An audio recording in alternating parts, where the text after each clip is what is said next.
नमस्कार, बुलंद भारत टीवी पर आपका स्वागत है। मैं शंकर दत्त पंत। एक बार फिर घाटी आतंकी हमले से दहल उठी। आतंकियों का निशाना इस बार तीर्थ यात्रियों को ले जा रही बस थी। श्रद्धालुओं की ये बस जम्मू के रियासी में शिवखोड़ी के कटरा लौट रही थी। जैसे ही बस रियासी पहुंची, आतंकियों ने बीच सड़क पर खड़े होकर गोलियां बरसानी शुरू कर दी। आतंकियों की एक गोली ड्राइवर को लगी। गोली लगने के बाद ड्राइवर घायल हो गया, लेकिन उसने हिम्मत नहीं हारी। हालात कुछ ऐसे हो गए थे कि ड्राइवर की सूझबूझ से ही यात्रियों की जान बचाई जा सकती थी, क्योंकि आतंकी लगातार फायरिंग कर रहे थे। कहते हैं ना, मारने वाले से बड़ा बचाने वाला होता है। तभी तो गोली लगने के बाद भी ड्राइवर ने हिम्मत नहीं हारी और साहस दिखाते हुए बस को वहां से सुरक्षित निकालने का प्रयास किया, ताकि यात्रियों की जान बचाई जा सके।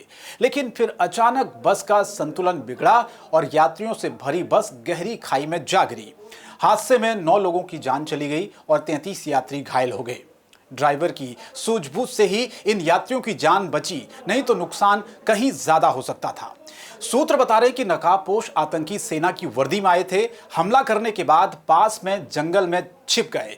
आतंकियों को ढूंढने के लिए ड्रोन से सर्च ऑपरेशन भी चलाया जा रहा है।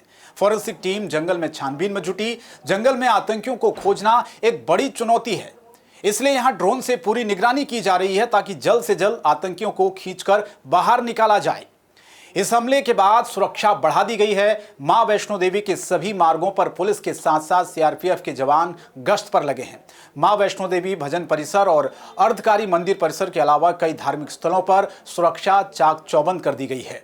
सीसीटीवी से निगरानी की जा रही है, ताकि मां वैष्णो देवी यात्रा में पहुंचे यात्रियों को कोई परेशानी ना हो। अब सवाल है कि आतंकियों के हमले जम्मू में ज्यादा क्यों हो रहे हैं। आंकड़ों की बात करें तो पिछले साल भी आतंकी अपनी नापाक हरकतों को अंजाम देते रहे हैं। राजौरी और पुंछ में कुल 6 बड़े आतंकी हमले हो चुके हैं। जानकार मानते हैं कि राजौरी और पुंछ इलाके अपनी भौगोलिक स्थिति की वजह से लगातार आतंकियों के निशाने पर आती रही। राजौरी और पुंछ की जो पहाड़ियां हैं, उनका एक हिस्सा पाक अधिकृत कश्मीर से निकलता है। इसी वजह से इस क्षेत्र के कुछ इलाके एलओसी से सटे हुए हैं। यहां पर कई छोटे नाले भी बने हुए हैं, जिनके सहारे पाकिस्तान से ये आतंकी आसानी से जम्मू में एंट्री कर जाते हैं। बड़ी बात यह है कि यहां से आतंकियों को भागने में भी आसानी रहती है। अगर पकड़े जाने का डर रहता है तो तुरंत पाकिस्तान की सीमा में घुस जाते हैं। अब इस हमले की टाइमिंग पर भी कई सवाल खड़े हो रहे हैं। रविवार शाम को दिल्ली में एक तरफ पीएम मोदी का शपथ ग्रहण समारोह चल रहा था और उधर जम्मू कश्मीर के रियासी इलाके में आतंकियों ने हमले को अंजाम दे दिया।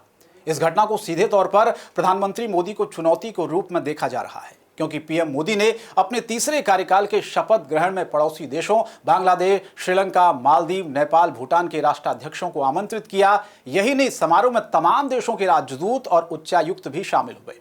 ऐसे में इस तरह की आतंकी घटना को अंजाम देकर आतंकियों ने भारत की प्रतिष्ठा को चुनौती देने की कोशिश की। यानी तीसरी बार देश की कमान संभाल रहे प्रधानमंत्री मोदी के कार्यकाल के पहले दिन ही पाकिस्तान ने बड़ा पंगा ले लिया।